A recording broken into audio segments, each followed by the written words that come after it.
BRS నాయకులు కేసీఆర్ మెప్పు కోసం సీఎం రేవంత్ రెడ్డిపై అనుచిత వ్యాఖ్యలు చేస్తే తగిన మూల్యం చెల్లించాల్సి వస్తుందని ప్రభుత్వ విప్ జాటోత్ రామచంద్ర నాయక్ హెచ్చరించారు. మహబూబాబాద్ జిల్లా కేంద్రంలో డీసీసీ కార్యాలయంలో ఏర్పాటు చేసిన మీడియా సమావేశంలో ప్రభుత్వ whip Ramachandra Nayak, MP Balaram Nayak, MLA Murali నాయక్లు పాల్గొన్నారు. ఈ సందర్భంగా ప్రభుత్వ విప్ రామచంద్ర నాయక్ మాట్లాడుతూ, తక్కెళ్లపల్లి నీవు కేసీఆర్ మెప్పు పొందాలని, ఎమ్మెల్సీ పదవిని పొడిగించుకోవాలని, ముఖ్యమంత్రి రేవంత్ రెడ్డిపై అనుచిత వ్యాఖ్యలు చేస్తే సహించేది లేదని, గత 10 ఏళ్లు కేసీఆర్ కుటుంబం చేసిన దోపిడీ ప్రశ్నించడంలో నీ గొంతు ఏమైందని ప్రశ్నించారు. సెక్రటేరియట్లో మాజీ ప్రధాని భారతరత్న రాజీవ్ గాంధీ విగ్రహం పెడితే తప్పేమిటని అన్నారు. ఇక మీదట మా నాయకుడు సీఎం రేవంత్ రెడ్డిపై నోటికి వచ్చినట్లు వ్యాఖ్యలు చేస్తే తగిన మూల్యం చెల్లించుకుంటారని తెలిపారు. తక్కెళ్లపల్లి రవీంద్రరావు గారు గత వారం మాట్లాడిన వారి భాష, మరి వారి మాట తీరు చూస్తే వారు లేదంటే తన పదవి కాలం దగ్గర పడుతుందనా, లేదంటే కాంగ్రెస్ పార్టీ మరి రేవంత్ రెడ్డి గారు చేస్తున్న అభివృద్ధికి మరి మతి తప్పి మరి మానసికంగా ఏమన్నా డిప్రెషన్లో ఉండడా అని చెప్పేసి రీతిలో మాట్లాడిన ఎంత అధ్వానంగా మాట్లాడినంటే ఒక రాజకీయ నాయకుడు మాట్లాడే భాష కాదని. రవీంద్రరావు గారు అంటే మరి అందరికీ ఒక గౌరవం ఉండే, నిన్నటి దాకా అందరికీ ఒక అభిప్రాయం ఉండే. కానీ వారు గత 22లో ఎమ్మెల్సీ అయిన తర్వాత, ఎమ్మెల్సీ కాకముందు టీఆర్ఎస్ పార్టీ అవలంబించిన ప్రజా వ్యతిరేక విధానాల గురించి వారి గొంతెందుకు మూగబోయింది. రైతులకు బేడీలు వేసినప్పుడు, రైతులకు దేశద్రోహ కేసులో మరి జైలుకు పంపించినప్పుడు ఆ గొంతెడు పోయింది.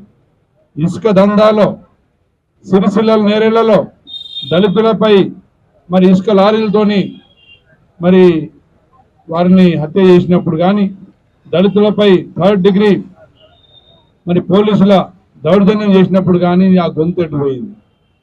అదేవిధంగా కేసీఆర్ గారు 10 సంవత్సరాల్లో ప్రజా వ్యతిరేక విధానాలని, వ్యవస్థలన్నింటినీ నాశనం చేస్తూ, ఆర్థిక దోపిడీ చేస్తూ మరి ప్రజాధనాన్ని కొల్లగొట్టినప్పుడు ఆ గొంతెట్టు పోయింది.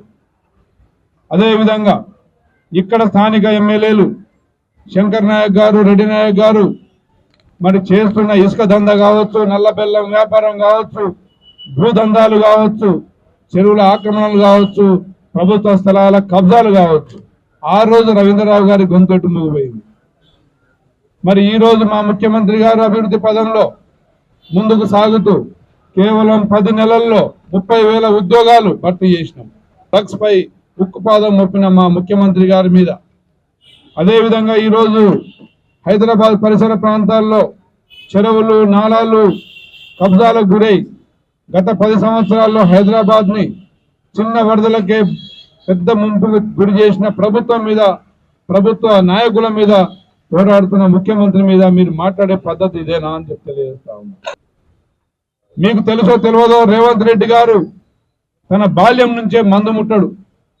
మీ నాయకునిలాగా రోజు ఫామ్ హౌస్ లో కూర్చొని పొద్దున్నే మొదలుపెట్టే వ్యక్తి కాదు. మీ నాయకుడు 6 నెలలకోసారి సెక్రటరియట్కి, 3 నెలలకోసారి ప్రజల్లోకి వచ్చి ఏదో పిచ్చవాగుడు వాగినట్టు కాదు. గెలిచిన మరుక్షణం నుండి ప్రతిరోజు 18 గంటలు, ప్రతిరోజు రివ్యూలు, ప్రతిరోజు శాఖల వారీగా రివ్యూలు, అదేవిధంగా రాష్ట్రాన్ని ప్రగతి పదంలో ఉరుకులు చూపిస్తుంటే మీ కళ్ళు తలకెక్కి మీరు మాట్లాడుతున్న భాష ఒక్కసారి మీరు ఆత్మవిమర్శ చేసుకోవాలి. మీరు కేసీఆర్ను తిట్టడానికి తిట్టని పదాలు లేకుండా తిట్టినా తప్పులేదు.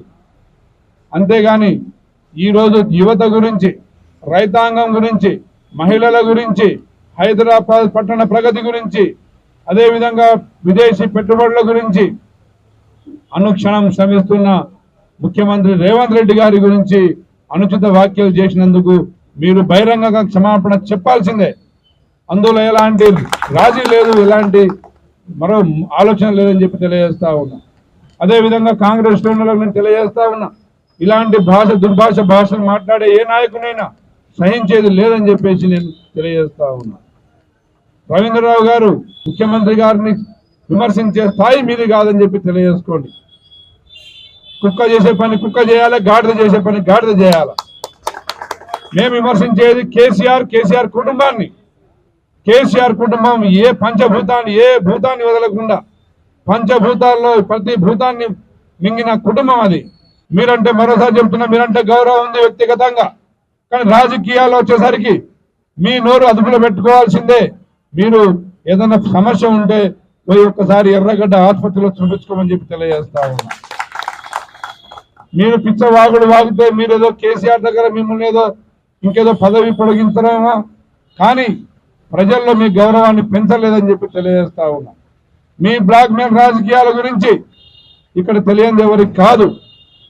మీ నాయకుల బ్లాక్మెయిల్ రాజకీయాలు గత 10 సంవత్సరాల్లో మీ ఎమ్మెల్యేలు చేసిన దౌర్జన్యాలు ఒక్కొక్కటిగా కక్కిచ్చే రోజులు ముందున్నాయి.